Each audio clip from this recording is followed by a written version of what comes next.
Thank you. Thank you. Thank you.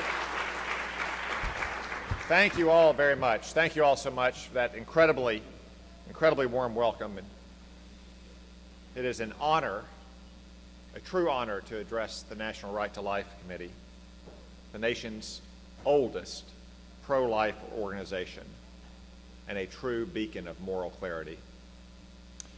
I'd like to extend a special recognition and thanks to Carol for inviting me to speak this evening. I'd also like to recognize my home state's chapter. Where are you out there? There you are.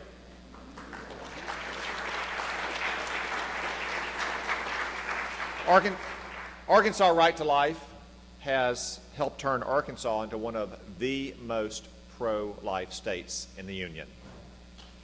Now,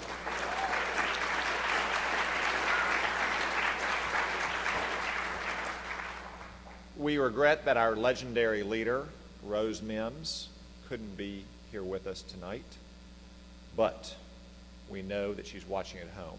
So Rose, we love you and we're praying for you. Tonight, we honor pro-life activists everywhere, and especially at the National Right to Life, which has been working to protect the unborn since before Roe v. Wade. We're here tonight because we know that abortion is not just a matter of choice. It's a matter of justice and injustice, of life and death for millions. Most of us here have a story, I think, about how we became involved in the pro-life movement. Perhaps it was a wise mentor or preacher. Perhaps it was seeing that first ultrasound. Perhaps it was the birth of a precious child who gave meaning to your life in 1,000 different ways. Those little kids especially have a way of putting old wisdom in new light. My 6-year-old, Gabriel, loves to look at pictures of himself on my smartphone, including pictures of my wife Anna when she was pregnant with him. And then he remembers looking at the pictures as if he remembers the moment itself, through his remarkable recall of what he was doing when he was 18 months old. Just the other day, we were driving, and Gabriel said, "Mommy, do you remember when I was in your belly?" And after a long pause, which I suspect most of you have had to do in here in similar situations, she said, "No, of course, honey. It was wonderful." And he said, "Yeah, it was. It was so warm and cozy in there."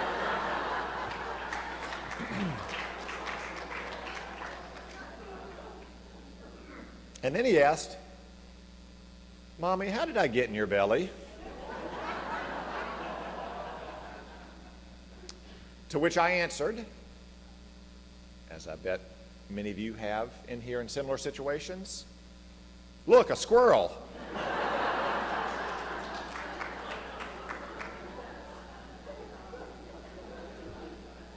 But you know, those kids, they don't let up, right? So after he looked for the non-existent squirrel, he was right back at it. And he said, "Where was I before I was in your belly, Mommy? Was I with God?" I said, "Aha, an escape hatch." And I jumped in, I said, "Yes, Gabriel, that's exactly right. You were with God. Just like he says in the Bible, before I formed you in the belly, I knew you. And before you were born, I set you apart."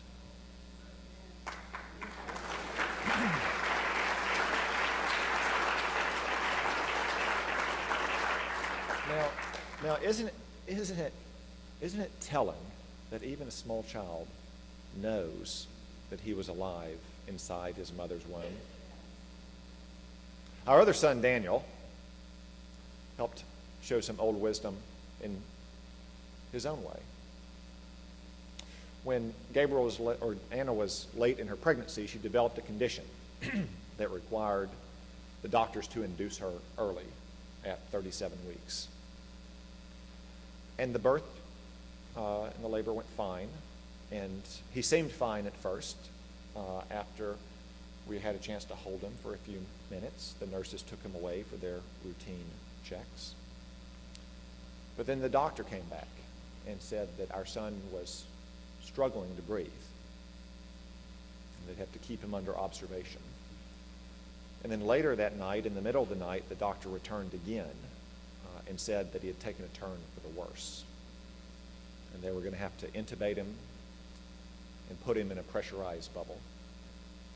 And my wife and I would not be able to see him or to hold him as he struggled for the breath of life. So we prayed and asked God to protect our son and his doctors and his nurses. He still didn't have a name at that time. We had narrowed down the list before going to the hospital, but as with our first son, we wanted to meet him before we gave him his name.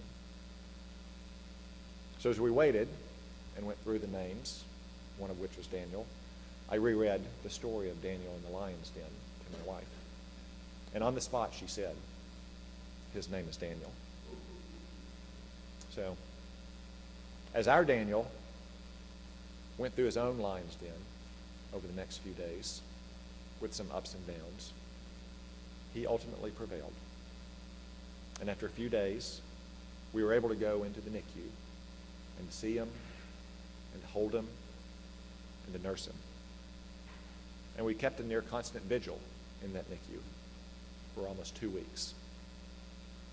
Now, of course, around us there were many families and many babies born much earlier, much smaller than Daniel, and facing a much longer struggle. Adorning the walls in that NICU were posters showing a bright future ahead, with images of young children and teenagers running and playing, and a note that said how prematurely they were born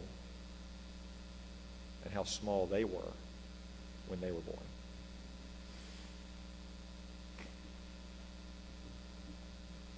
We've seen those brighter days with Daniel since we left the NICU 4.5 years ago. We've seen them as well at the reunion of that NICU for all the babies who's passed through its doors. Reunions with bouncy houses and water slides and face painting.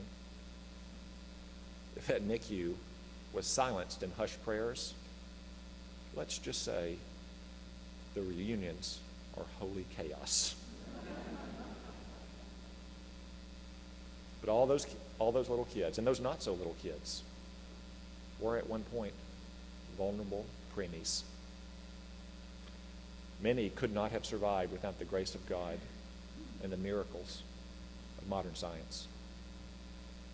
To give you just one example, JFK's fourth child died with the exact same condition that my son had just a few hours after his birth.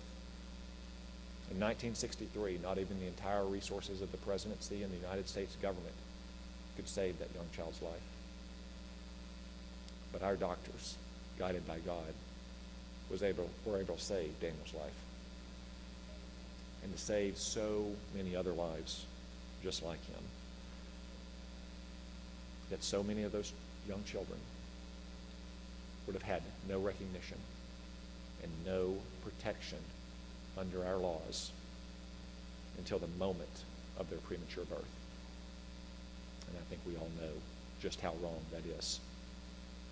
Every life, born and unborn, is worthy of protection, and every child is made in the image of God.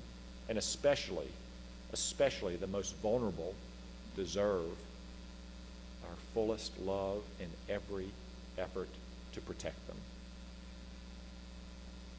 The unborn, though, have been an endangered group in our society ever since 7 lawyers discovered a so-called right to an abortion in our Constitution in 1973. But now we're living in an especially perilous time. Not only is abortion on demand still the law of the land, but our opponents are advancing on several fronts, emboldened by the most pro-abortion White House in American history. Problem starts at the very top with President Biden. Now, the president claims, of course, to be personally opposed to abortion, while publicly in favor of the so-called right to choose. Now, this is a strange position to me, to say the least. President Biden would have us believe that he's personally against abortion and personally believes it's a grave injustice. Yet he simultaneously commits to do nothing to stop this injustice. And in fact, he works to do everything in his power to advance it into law, making common cause with those who enthusiastically support and even profit from abortion. This extreme position calls to mind Stephen Douglas's infamous claim in the Lincoln-Douglas debates that he don't care if the people of the territories vote to extend slavery into the territories, which also brings to mind the words of his great rival, Abraham Lincoln, addressing the Democrats of his day, who claimed to oppose slavery personally, yet resisted any effort to curtail its spread. Addressing these Democrats, Lincoln said, "Is there anything else that you think wrong that you're not willing to deal with as a wrong?" I think we might say the same thing to Democrats in our days. Because Joe Biden has already achieved the most pro-abortion record of any president.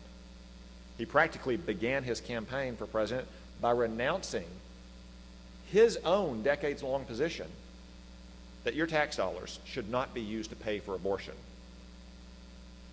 During his first days in office, President Biden ended the Mexico City policy and eliminated the Trump administration expanded rules preventing taxpayer funds from going to Planned Parenthood and NGOs that perform abortions and sterilizations overseas. The Biden administration is even working behind the scenes to gut health and safety regulations governing chemical abortion, which is part of the abortion industry's long-term plan to make the dangerous abortion pill widely available through the mail. And of course, the Biden administration isn't the only threat to unborn babies today. In Congress, Democrats are maneuvering to eliminate the Hyde Amendment, which saves 600,000 lives a year by preventing tax dollars from going to pay for abortions. The Biden administration is now conspiring with extremists in Congress to remove this long-standing and formerly bipartisan bulwark for the unborn from the federal budget. And right here in Virginia, pro-abortion Democrats, Ralph Northam and Terry McAuliffe, are pushing even more radical proposals that would eliminate the few remaining restrictions on late-term abortion. Governor Northam's blackface scandal may have gotten all the attention, but don't forget that he went live on the air to defend infanticide. And of course, he got a pass from the liberal media for it. You know, it wasn't too long ago that Bill Clinton used to say abortion should be safe, legal, and rare. What Democrat today would concede that abortion should be rare?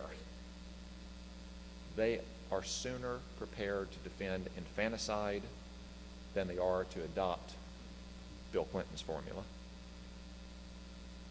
But outside the realm of politics, pro-lifers must also contend with what Pope John Paul II called the culture of death. The various technological, scientific, and commercial currents that in the false name of progress encourage the most hideous abuses against mankind. We see these forces at work in the world of science, which in a potentially stunning act of hubris may have just unleashed a pandemic on the world through its reckless research. A reckoning may soon be coming in the field of virology, but it's richly deserved in other fields as well. For many decades, scientists in the field of embryology have created human beings in test tubes to use in their experiments, only to destroy them after 14 days. Researchers, ironically, describe this 14-day rule as an ethical guideline. But now, even that rule may be going away. The International Society for Stem Cell Research has recommended eliminating the rule to allow experiments on human beings at even later stages of development. The wholesale industrial destruction of life will go on, pushing toward grim new frontiers, made all the more sinister, to paraphrase Winston Churchill, by the lights of a perverted science. Meanwhile, technologies like prenatal genetic testing have created new threats to entire groups of vulnerable people. The abortion industry uses and abuses genetic testing to screen for supposedly undesirable or merely unwanted traits, and then target the babies who have them for elimination. This weeding out of the supposedly unfit should be called what it is: eugenics. And it targets one group in particular: babies with disabilities. Let me give you just one grotesque example. A few years ago, mainstream news articles trumpeted a stunning fact out of Europe. Iceland was close to eliminating Down syndrome. Eureka! Another miracle of modern science, right? Because if you read beyond the headline, you discovered that there was no scientific breakthrough. There was no miracle cure. Iceland was not eliminating Down syndrome. Iceland was eliminating babies with Down syndrome. Between 2008 and 2012, Iceland reportedly aborted 100% of babies diagnosed with Down syndrome. Total elimination. Sadly, Iceland is not alone. In Denmark, 98% of babies diagnosed with Down syndrome are aborted. In Britain, that figure is 90%. And while America is more welcome, due in large part to the tireless advocacy of the pro-life movement, sadly, our country still aborts roughly 2/3 of babies diagnosed with this genetic condition. This new eugenics operates with a ruthless efficiency. While the movement cloaks itself in the language of science and even compassion, it is as barbaric as the ancient Spartans, who used to expose so-called ill-born babies on the mountainside to die. Thankfully, the people in this room and activists all across the country are fighting back against this evil. Thanks to the passionate advocacy of our Right to Life chapter in Arkansas, my home state in Arkansas passed a law in 2019 to prohibit abortions motivated by a Down syndrome diagnosis.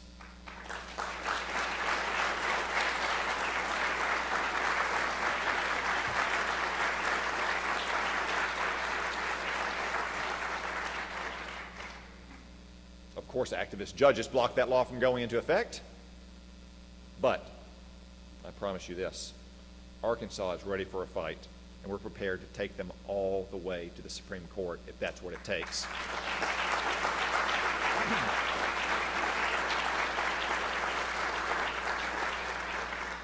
Because we know, as everyone here knows, that every child is a precious gift from God, and that every baby with Down syndrome deserves our love and protection under our laws.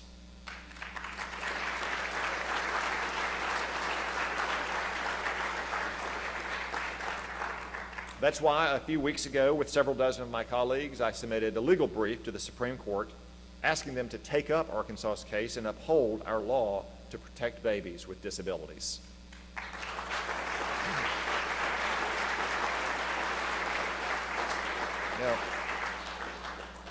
Now, in this brief, I also made a basic, I would think basic, but important point that while the threats we face today may seem strange and novel, there's really nothing new under the sun. The technology and the rhetoric has changed, but the old serpent is the same. Before there was the new eugenics of today, the pro-life movement heroically fought against the old eugenics of yesteryear. In this age of cancel culture, the abortion lobby has grappled recently with an embarrassing problem. Namely, that the founders of their movement were deeply racist and deeply committed to the pseudo-science of eugenics. You may have heard of the pro-abortion group called the Guttmacher Institute, named after Alan Guttmacher. Mr. Guttmacher is the closest thing to a hero to the pro-abortion lobby. He was a doctor at Johns Hopkins and at Mount Sinai. He was the president of Planned Parenthood and chairman of the International Planned Parenthood Federation. And Alan Guttmacher was also the vice president of the American Eugenics Society, who believed, to borrow their own words, it should be permissible to abort any pregnancy in which there is a strong probability of an abnormal or malformed infant. Guttmacher's dark legacy is evident today at Planned Parenthood and the organization that bears his name, both of which support abortion for any reason, including the disability status of a baby. You may have also heard that last year Planned Parenthood unceremoniously canceled its founder, Margaret Sanger, due to her virulent racism. Those of us who have been in the pro-life movement for a while know what a strange plot twist this is. For many years, Planned Parenthood's highest honor was known as the Margaret Sanger Award. It was given away at an event, affectionately and glamorously called the Maggies. It even named its flagship Manhattan abortion clinic the Margaret Sanger Health Clinic. No more. Planned Parenthood has quietly conceded at least a few of the uncomfortable facts about its matron saint. Facts that members of the pro-life movement have been citing for decades. Sanger's involvement in the American Eugenics Society, alongside her old pal, Dr. Guttmacher. How she dabbled with the Ku Klux Klan. How she promoted contraception and sterilization in order to, her words, weed out the misfits. How she denounced large religious families as a source of, her words, disease, poverty, and feeble-mindedness, and asserted that these families were contributing to race deterioration. Her words. My friends, that is what they call a PR problem. Though when you hear someone say they have a PR problem, what they probably have is a reality problem. And that's exactly what the pro-abortion industry has here. But you know, there's also one uncomfortable fact about Margaret Sanger that Planned Parenthood has neglected to mention. I suspect it played a large role in why they actually decided to throw her under the bus. Namely, Margaret Sanger wasn't nearly as radical on the question of abortion as Planned Parenthood is today. For all of her contemptible views, Margaret Sanger stopped short of advocating for abortion. In fact, she denounced what she called quacks and abortionists who preyed on vulnerable women and their unborn children in much the same way that Planned Parenthood does today. Now, Margaret Sanger is no one's idea of a pro-lifer. The methods of eugenics and population control that she championed are indisputably the precursors for the modern abortion movement. But it speaks volumes that the abortion movement has become so radical that it had to cancel its founder. Margaret Sanger, the sexual revolutionary, has suffered the same fate as so many radicals before her. The revolution eats its own.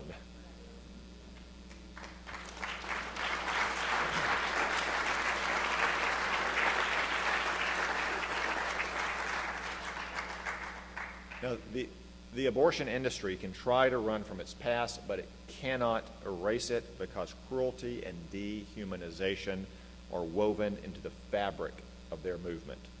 Abortion is based on the idea that the right to life is not given by God, but granted by the state, only under certain conditions.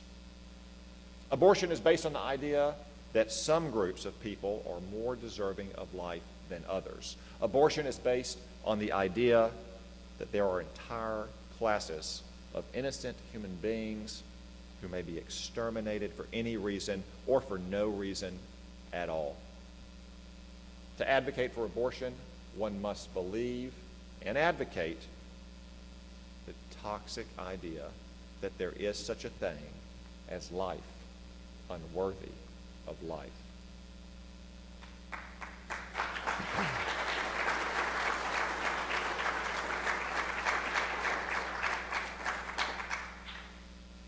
The pro-life movement stands against this evil ideology. In sharp contrast to the culture of death, the men and women of the pro-life movement proclaim that the right to life isn't earned and isn't particular to any given group. It is a God-given right to us all. The message of the pro-life movement is simple, it is clear, it is written down in no less an authority than our nation's founding charter. Our nation's bold pro-life declaration is this, that all men are created equal and we all have a basic right to life.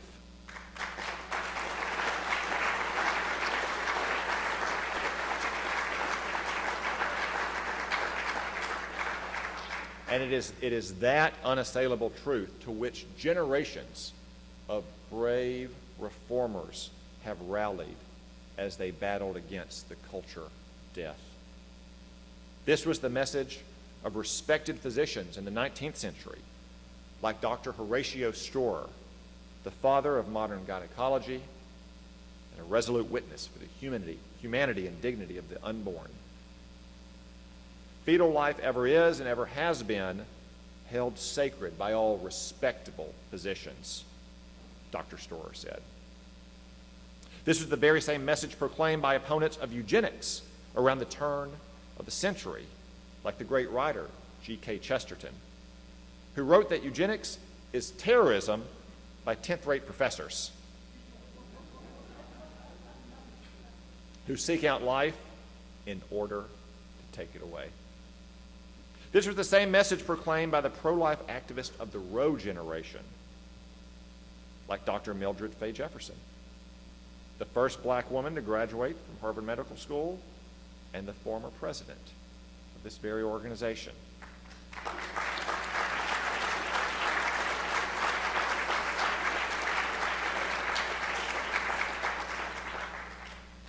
I am not willing to stand aside, Dr. Jefferson said, and allow this concept of expendable human lives to turn this land of ours into just another exclusive reservation where only the perfect, the planned, and the privileged have the right to live.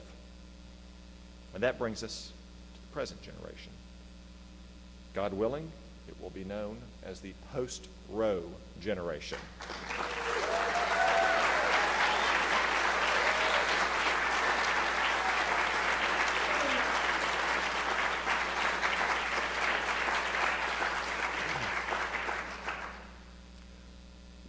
are the heirs of activists who came before us. We've made great strides towards our goal in recent years, despite the furious and feverish opposition of the abortion lobby. We've passed many pro-life laws in the states as a shield for the unborn and to curb the worst abuses of the abortion industry.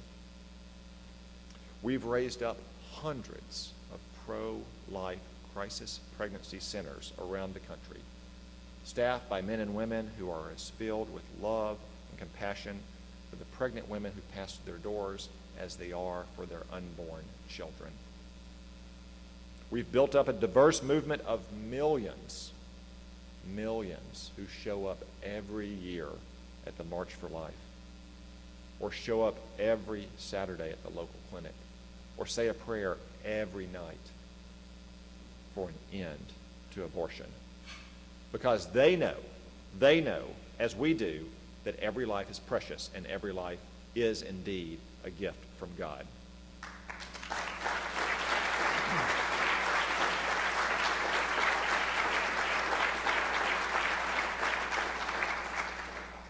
And in Washington, yes, we've moved heaven and earth to confirm pro-life judges and 3 Supreme Court justices.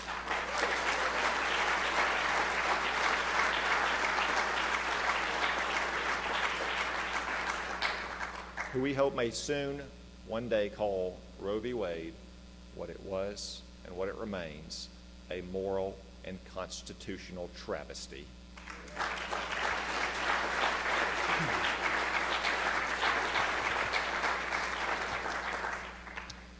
Winning in the courts and in Congress, of course, is a part of the essential path to victory.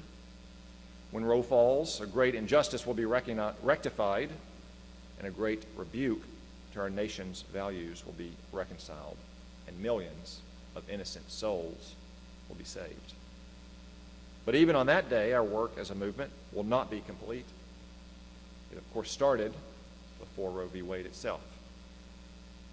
We will not have truly won until we build that culture of life that is powerful enough to defeat the culture of death, so that every child is welcomed into this world and treated with love and compassion, not just because the law commands it, but because it is acknowledged that it is written on every human heart as the only just thing to do.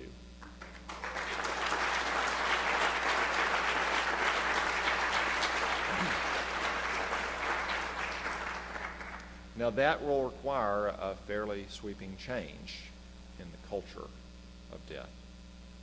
There's much work left to be done, but can anyone doubt that it's worth it? I will close with a short story from the Army back in basic training. Drill Sergeant Norton used to tell all of us privates, you have to do the hard right over the easy wrong. Many times the wrong thing will be easy, it will be convenient, it will be comfortable, it will be safe. But you have to do the hard thing, even when it's hard or inconvenient or uncomfortable or dangerous, precisely because it is the right thing. Pro-life activists, like all of you, have chosen for years to do the hard right over the easy wrong. As you fight for the unborn in the face of an often uncaring and hostile culture. All across the land, pro-life Americans live out our beliefs every day through prayer, through service and support for the vulnerable, through tireless activism, and through our own families by having and raising children who love America, love God, and love one another. If we continue to do these noble deeds, then I am confident God will bless all of our efforts. And if God is for us, as the Scripture says, who can be against us?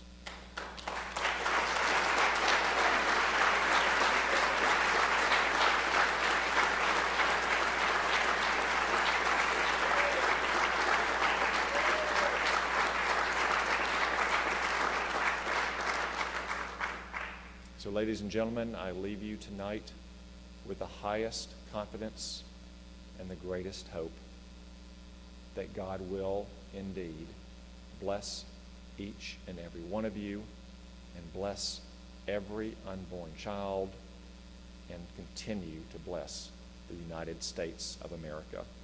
Thank you all. Good night.